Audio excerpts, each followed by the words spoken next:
성경의 문화와 풍습 59번째 시간입니다. 자, 오늘은 로마 시대의 노예 제도에 대해서 살펴보도록 하겠습니다. 구약 시대 이스라엘 백성에게는 하나님의 율법의 말씀이 있었습니다. 그 율법은 종의 자유와 또 인격과 권리를 보장하는 그런 조항들이 있었습니다. 그러나 이방인들 경우에는 다릅니다.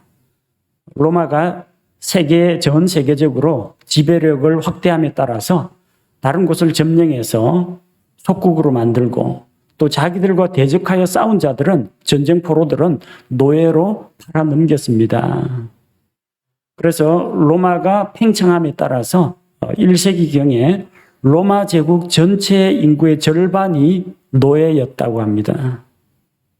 약 6천만 명에 달하는 노예들이 있었다고 합니다. 그래서 어떤 경우에는 노예들이 힘을 합쳐가지고 집단으로 반란을 일으킨 그런 사건들도 있었습니다. 부자들 가운데 아주 집안이 부유한 자는 자기 집에 2만 명의 노예를 거느린 자도 있었다고 했습니다. 뭘 말합니까? 집안에 2만 명이 필요하지는 않겠죠. 거대한 수용시설에 가둬두고 먹을 것과 물을 주고 농장에 보내가지고 일을 시키는 겁니다. 대부분 이들은 구약의 율법의 말씀을 알지 못하기 때문에 노예의 주인들은 잔인하고 난폭했습니다. 그래서 노예 신분이 되면은 꼼짝없이 일평생 동안 희망이 없이 절망 가운데 수고와 학대 가운데에서 살아야만 했습니다. 로마의 노예들 가운데 대부분의 노예는 전쟁에서 잡아온 전쟁 포로들이었습니다. 물론 그 가족들이 혹은 어떤 국가가 중재를 해서 전쟁 포로를 몸값을 지불하고 사가면은 자유 신분이 됩니다. 근데 만약 아무도 돌보지 않고 자기가 속해 있던 조그마한 어떤 도시국가가 멸망해 버렸다. 자기 가족들도 다 죽어버렸다. 경제적 능력이 없다. 그러면은 이 전쟁 포로를 사오지 못합니다. 그러면은 그는 노예의 신분으로 팔려가게 되는 겁니다. 그들 가운데에는 그 당시 로마가 지배력을 확대할 때 그 시대가 헬라 제국의 헬라 문화가 지배하던 시대입니다. 그 헬라 문화 가운데 있다 보니까 똑똑한 사람들 많아요. 수학자도 있고요, 철학자도 있고, 시인도 있고, 문학가도 있습니다. 근데 어떤 도시를 하나 습격해가지고 점령해버리면 그 안에 있는 사람들, 적국에 속한 사람이기 때문에 다 포로로 잡아가는 겁니다. 꼭 군인들만 전쟁 포로가 되는 게 아니에요. 전쟁의 결과 지면은 포로되는 겁니다. 그래서 노예들 가운데 진짜로 주인보다 더 똑똑한 사람들이 있어요.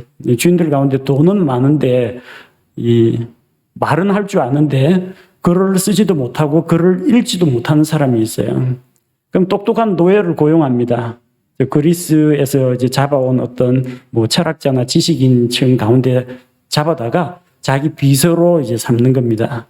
장부 정리도 시키고 자기 연설문도 좀 쓰게 하고 그다음에 어디서 편지 오면은 편지도 좀 대신 읽어주고 그리고 집안 자녀들 교육을 위해서 선생으로 아예 고용을 했습니다. 그러니까 육체 노동은 안 하죠. 주인 집안에 가정교사 노릇을 할 수 있었습니다. 시인이나 문학가나 철학자나 이런 지식인은 노예가 되더라도 좀 고급 노예로서 집안의 어떤 집사 역할을 감당했습니다. 그런 대표적인 사람이 이솝이죠.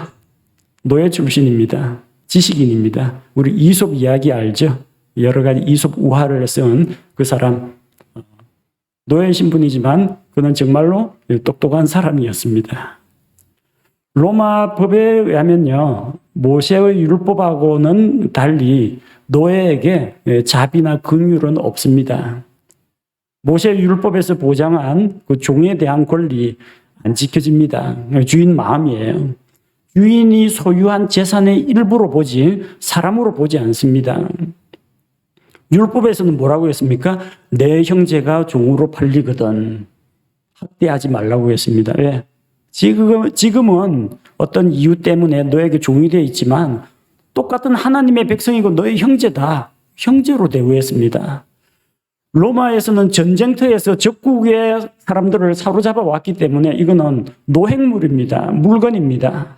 주인의 소유물로 여겼습니다. 그래서 어떤 인격적인 대우나 권리를 보장하지 않았다는 겁니다. 구약시대 율법하에 있는 그 종은 6년간 일하면 7년째는 자유를 얻어서 나가게 됩니다. 선물을 안고 나갑니다. 희년이 오면은 그냥 풀려납니다. 대가 없이 풀려납니다. 그런데 로마 시대의 노예는 한번 노예가 되면요, 주인이 그를 해방시켜 줄 때까지 평생 노예로 살아야 했습니다. 노예는 주인의 재산입니다. 그래서 물건처럼 매매할 수도 있었습니다. 이 종을 시장에 데리고 나가서 돈 받고 팔아도 되고요. 다른 집안의 노예하고 맞바꾸기 할 수도 있었습니다. 노예가 만약에 일을 제대로 못하거나 주인의 심사를 거스르면요, 채찍질을 할 수가 있고 매를 때리고 형벌을 가하거나 심하면 죽일 수도 있었습니다.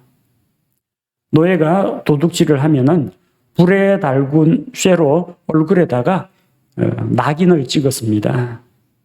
그 화상 흉터가 그가 주인에게 죄를 지은 노예라는 것을 보여주는 겁니다.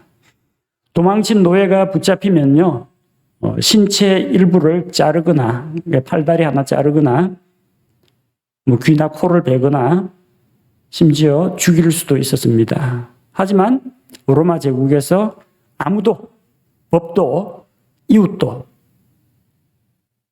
그 노예의 인권을 보장해 주지 않았습니다. 주인의 처분에 달려 있었습니다.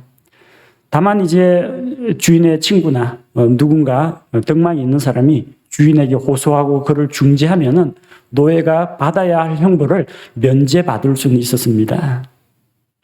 그런 내용이 빌레몬서에 기록되어 있죠. 바울이 갇힌 중에 이 오네시모라는 사람을 만납니다. 세상이 참 좁은 게 이 오네시모가 알고 보니까 바울이 복음으로 영향을 미쳤던 그 빌레몬의 종이었습니다. 오네시모가 어떤 이유로 인해서 주인을 버리고 도망친 겁니다. 그런데 이제 하나님의 종인 그리스도의 종인 바울을 만나가지고 복음을 듣고 변화가 되었습니다. 근데 걱정인 거예요. 로마 법대로 하면 돌아가면 팔다리 하나 잘리거나 죽임을 당하거나 그래 될 수도 있습니다. 그래서 바울이 빌레몬에게 오네시모를 위해서 편지를 써줍니다. 내가 갇힌 중에 영적으로 낳은 아들 오네시모를 위해서 너에게 편지를 한다. 이전에는 그가 너에게 필요 없는 자였을지 모르지만 이제는 나와 복음을 위해서 필요한 자가 되었다. 그가 종이 되었지만 이제는 그리스도 안에서 한 형제가 되었으니까 형제 사랑으로 그를 맞이해 줘라. 그에게 내가 이 편지를 써서 들려보낼 테니까 그가 오거든 나를 내 얼굴을 봐서 받아달라. 만약에 그가 너에게서 무엇을 훔치거나 피해를 입히고 도망쳤거든 그에게 받을 게 있거든 그걸 나한테 청구해라. 내가 대신 갚아주겠다. 바울이 절절하게 호소를 합니다. 그래서 오네시모는 주인한테 돌아가는 게 무섭죠. 그런데 바울이 쓴 그 빌레몬서를 들고 주인 빌레몬에게 이제 가는 겁니다. 그에게 돌려보내면서 그를 용서하고 받아들여 달라. 바울이 호소합니다. 빌레몬 1장 17절에 보니까 그러므로 내가 나를 동반자로 여기거든 마치 나를 받아들이는 것 같이 그를 받아들이라. 빌레몬이 바울을 어떻게 받아들입니까? 자기를 구원으로 인도한 생명의 은인으로 받아들입니다. 내가 보내는 이 오네시모를 받아들일 때 나를 받아들이는 것처럼 그를 받아들여 달라고 호소를 했습니다. 노예는 주인 앞에서 어떤 뭔가를 요구하거나 청구할 자격이 없습니다. 그러나 그 주인에게 영향력을 미칠 수 있는 주인의 친구나 어떤 명망 있는 사람이 주인에게 호소하면은 주인이 그 말을 들어주곤 했습니다. 우리는 이전에 하나님께 등 돌리고 하나님의 길을 떠나서 죄의 길로, 어긋난 길로, 삐뚤어진 길로 도망친 다 죄인들입니다. 그래서 죄의 종이 되었고 마귀의 종이 되었습니다. 하지만 예수 그리스도께서 우리를 대신하여 하나님의 공의 앞에 우리의 죄값을 자신의 피로 지불하시고 우리는 그분의 대속의 피를 믿음으로 말미암아 구원받고 이제는 죄의 종이 아니라 그리스도의 종이 되어서 그리스도 안에 있는 자유와 하나님과의 화평을 누리는 신분이 된 것입니다.